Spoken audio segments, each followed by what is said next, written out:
पूज्य गुरुदेव डूंगरगढ़ चातुर्मास की बात है। 10 लक्षण में गुरुदेव का स्वास्थ्य थोड़ा खराब हुआ तो क्योंकि गुरुदेव को 103 104 तक बुखार आ गया। हम सब लोग कर रहे थे तमाम उपचार, सब कुछ कर लिया, बड़े बड़े वैद्य बड़े बड़े डॉक्टर लगे थे, लेकिन वो बुखार जो था वो कंट्रोल नहीं हो रहा था।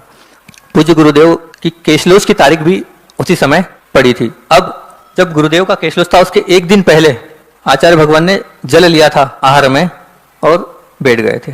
अब अगले दिन केशलोच था और 4-5 महाराज मुल्ला आचार्य श्री के साथ केशलोच करते थे। हम सब महाराजों ने ये प्लानिंग करी कि आचार्य श्री ने कुछ भी नहीं लिया है, सीधे सीधे उपवास ही है, और अगर बुखार भी बहुत आ रहा है अपने को एरिया पद में किसी को केशलोच नहीं मांगना है। सबने तय कर लिया ठीक है केशलोच नहीं मांगना है, अच्छी बात है। किसी ने केशलोच आचार्य भगवान से नहीं मांगे और आचार्य श्री ने भी मतलब उनके उससे ऐसा लगा नहीं कि उनको याद है। हम सब बड़े खुश, आचार्य श्री भी को भी याद नहीं रहा कि कल अपना केशलोच है, बहुत अच्छी बात है। और रात हुई 102 103 तक टेम्परेचर पहुंच गया। रात्रि में 3 साढ़े 3 बजे की बात होगी और लोग कहते हैं ना हम कर रहे हैं गुरुजी की वैयावृत्ति, हम कर रहे हैं, लेकिन उनकी वैयावृत्ति करने तो देव लोग आते हैं। कौन आते हैं? 103 104 फीवर था। अब देव लोगों ने कैसी वैयावृत्ति करी बताता हूँ। हम वहीं बाहर लेटे थे, 3:30 बजे ब्रह्मचारी राजकुमार भैया जिनको छोटे चाचा बोलते हैं, वो करीब 4 बजे लगभग आए हमारे पास। महाराज जी मैंने कहा क्या हो गया भैया? बोले आचार्य भगवंत को इतना पसीना निकल गया है, 2 नेपकिन ऐसे निचुड़ गए हैं। मैंने कहा अच्छा, मैंने कहा कुछ पैक कर दिया है क्या? बोले नहीं खुला है लेकिन पसीना कैसे गिर रहा है हमें नहीं मालूम।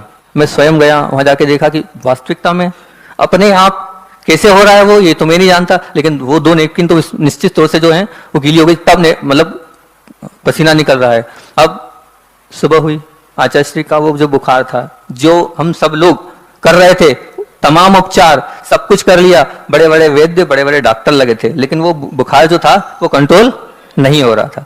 लेकिन कहाँ फीवर कैसे फीवर चले गया मैं भी नहीं जानता। और वो होने के बाद आचार्य भगवंत ऊपर गए। ऊपर जाने के बाद आचार्य श्री ने प्रसाद सागर जी को बुलाया और प्रसाद सागर जी से कहा राख लाओ। क्या कहा? राख लाओ। हम सब महाराजों ने भी केशलोच तो किए। करने के बाद मैं आचार्य भगवंत के पास गया। आचार्य श्री से मैंने निवेदन किया आचार्य श्री क्या आवश्यकता थी, 1 दिन बाद केशलोच हो जाते था, 3 दिन बाद आगम में लिखा आएगा कि 3 दिन बाद तक कर सकते हैं, तो क्या बात आती 1 दिन बाद हो जाता।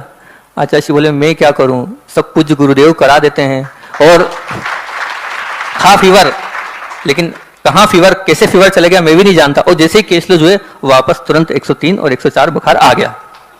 सच्ची जिसके अंदर आस्था होती है व्रतों के प्रति, उनकी सेवा उनकी वैयावृत्ति करने तो ऊपर से देव लोग भी आते हैं।